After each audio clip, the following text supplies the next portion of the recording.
Jai Gurudev. Today we are delving into the profound wisdom shared by His Holiness Gurudev Shri Shri Ravi Shankar Ji on the concept of blessings. We have with us an officer from the Vedic Dharma Sansthan and an expert from the Art of Living Foundation who will help us explore the significance of blessings, particularly in the context of the popular blessings course offered by the Art of Living. Let's begin with you, sir, from Vedic Dharma Sansthan. Could you share with us how the Vedic tradition perceives blessings? Jai Gurudev, thank you for having me. In the Vedic tradition, blessings or Ashirwad are considered a powerful force that flows from the divine or from realized beings. They are seen as subtle yet impactful energies that nurture the soul. The act of seeking blessings is deeply rooted in the principle of humility and openness to divine grace. In ancient times, people would approach their elders, gurus, or sages for blessings before embarking on important life events. The understanding was that these blessings could remove obstacles and bestow divine protection and prosperity. That is fascinating. Now, to connect this ancient understanding with the teachings of Gurudev, His Holiness often speaks about how there is no shortage of blessings and likens them to sunlight. Can you elaborate on this based on Gurudev's wisdom? Yes, Gurudev's analogy is simple yet profound. He compares blessings to sunlight, which is always abundant and available, but it is up to us to open our doors and windows to let it in. Similarly, blessings are ever present, flowing from the divine and the universe. But if our minds are closed off due to negativity, doubts, or lack of clarity, we won't be able to receive them in the blessings course. At Art of Living, we teach participants how to cleanse their minds, become more aware, and cultivate openness, which allows them to naturally become more receptive to blessings. Gurudev also mentions that having an open and truthful mind is key to receiving blessings. What does this mean in practical terms? A truthful mind is one that is free from deception both towards oneself and others.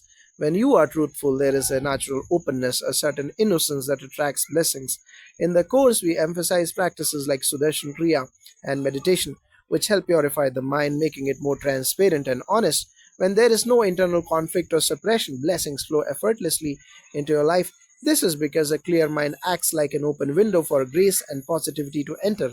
That's beautifully put, officer, from a Vedic standpoint. How do we cultivate this open mind to receive blessings? And are there specific practices or rituals mentioned in the scriptures? Yes, the Vedic scriptures mention several practices that purify the mind and make one receptive to blessings. For instance, regular practice of satsang, being in the company of truth, meditation, and mantra japa, repetition of sacred sounds, are considered powerful tools. The Rig Veda emphasizes satya, truth, as the highest virtue, stating that those who live in alignment with truth are in tune with the cosmic order, or Rita. Such individuals naturally attract divine grace and blessings. Moreover, rituals such as pujas and homas, fire offerings, are conducted to invoke blessings from various deities. However, the essence of receiving blessings, as Gurudev also points out, lies in the purity and sincerity of one's heart and mind.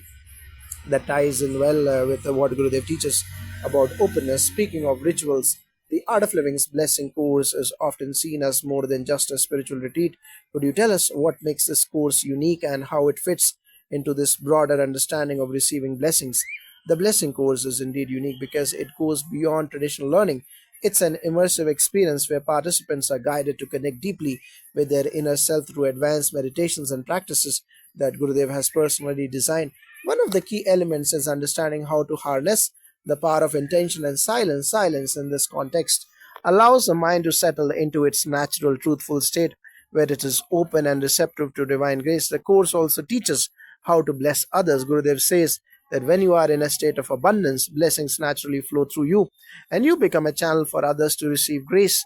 This is beautifully aspect of the course because it transforms the individual into both a recipient and a giver of blessings. That's incredible. It sounds like this course offers not just spiritual growth, but a way to positively influence others as well. Officer, do we find similar concepts of being a channel of blessings in Vedic literature? Absolutely. In the Vedic tradition, sages and saints were seen as living conduits of divine blessings. There is a famous story from the Mahabharata where Draupadi, after receiving Lord Krishna's blessings, was able to manifest an endless stream of food to feed thousands. This is symbolic of how, when we are in a state of grace and abundance, we can share that with others. The Atharva Veda also speaks of yajna, sacrificial offerings, where the act of selflessly offering something for the greater good invokes blessings, not just for the individual but for the entire community. It is fascinating to see how these ancient teachings continue to resonate today. Finally, how can we bring this concept of blessings into our daily lives? Bringing blessings into daily life starts with mindfulness and gratitude.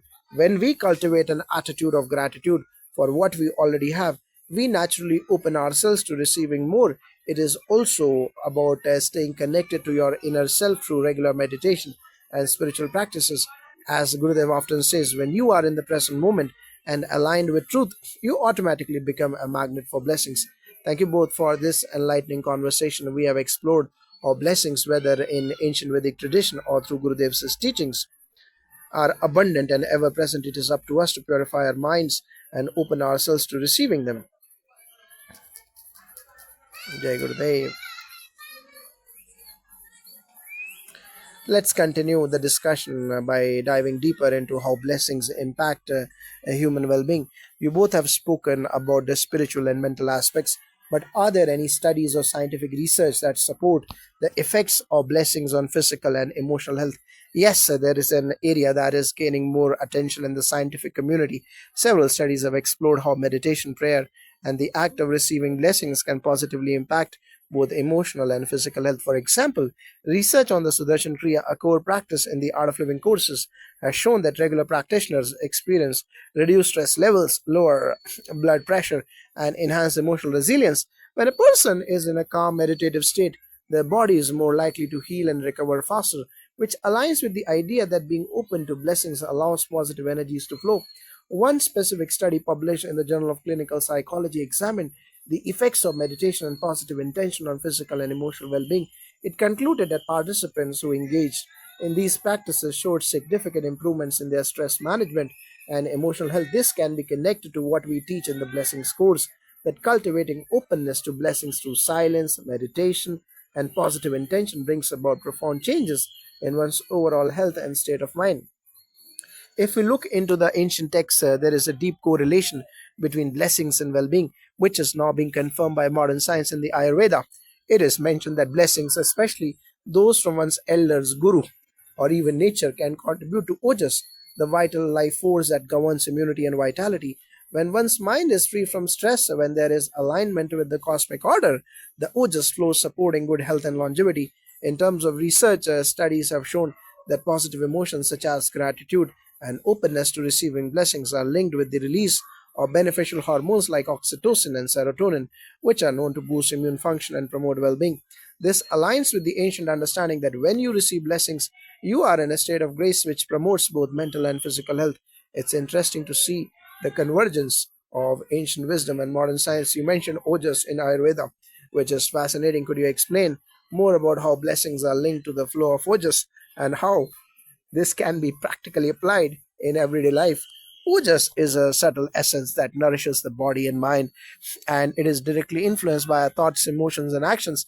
When we are in a state of stress, fear, or negativity, the flow of ojas is obstructed. However, when we are in a state of receptivity, gratitude, and openness, as when we are open to receiving blessings, ojas flows freely. Practical application in daily life involves maintaining a calm, balanced state of mind through practices like meditation, pranayama, and spending time in nature. Additionally, rituals like offering gratitude, participating in satsang or spiritual gatherings, and being in the presence of wise or saintly people can enhance the flow of ojas. Gurudev often emphasizes that blessings are always available to us. It's about maintaining the right internal state to allow them to manifest in our lives. That makes a lot of sense. So, when we talk about the blessings course, in this context, it is more than just a course. It is a way to enhance the flow of ojas and bring holistic well being into one's life. Could you share some real life stories or testimonials from people who have experienced transformation through this course? Absolutely, we have had countless participants share their experiences of deep transformation after attending the Blessings course. One such story is of a woman who was going through a difficult time both personally and professionally. She felt stuck, emotionally drained, and disconnected from her spiritual practices. After taking the course, she shared how she felt a profound sense of clarity and peace. The meditations, along with the process of opening up to receive blessings, allowed her to release long held emotional blocks. She mentioned that her life seemed to shift almost magically. Work opportunities began flowing in, and her relationships improved significantly. Another powerful testimonial is from a corporate executive who was under immense stress. After participating in the Blessings course, he reported feeling lighter and more focused. He attributed his improved mental clarity and decision making to the course, which helped him reconnect with his inner self. This renewed sense of purpose and calm allowed him to excel in his work without the burnout he had previously experienced. These stories reflect the transformative power of blessings. When we are in a state of openness, it is about aligning ourselves with the abundance of the universe and trusting that when we are ready to receive, the blessings will naturally flow. These examples are truly inspiring. It shows that blessings are not just abstract concepts, but have real, tangible impacts on people's lives. Officer, from a Vedic perspective, what role do blessings play in karma and destiny? Can blessings alter one's life path? In the Vedic tradition, blessings are seen as a way to alleviate the burden of past karma. While karma is often considered a rigid system of cause and effect, blessings from the divine gurus or elders can soften its impact. This is because blessings carry a higher vibration that transcends ordinary worldly energies. When you receive blessings with an open and sincere heart, it is as though you are being lifted above the immediate effects of your karma. In terms of destiny, blessings can certainly play a role in shifting one's life path. The Bhagavad Gita speaks of how the grace of the divine can alter the course of one's journey, steering the individual towards spiritual growth and fulfillment. When we are aligned with higher consciousness and open to receiving blessings, we become co-creators of our destiny, and blessings become a guiding force in that process. That's profound. It really highlights how blessings, when received with a pure heart, can influence every aspect of our lives, from health and relationships to even karma and destiny. As we wrap up this interview, is there any final advice you would give to our readers about how to be more open to blessings in their everyday lives? My advice would be to practice gratitude daily. Start and end your day with a few moments of silent gratitude for everything you have. Also, engage in regular meditation and breathing exercises like Sudarshan Kriya, which helps cleanse the mind and body of accumulated stress and negativity. When you are calm, centered, and aware, you naturally become more open to blessings. I would add that living truthfully and with integrity is key. When your thoughts, words, and actions are aligned, your heart becomes pure and blessings flow effortlessly into your life. Finally, seek the company of wise and compassionate individuals who uplift you, as their blessings can guide and protect you on your journey.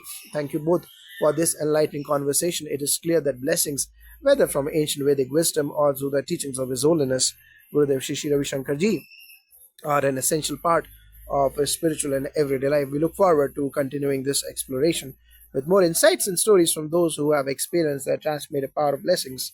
Jai Gurudev.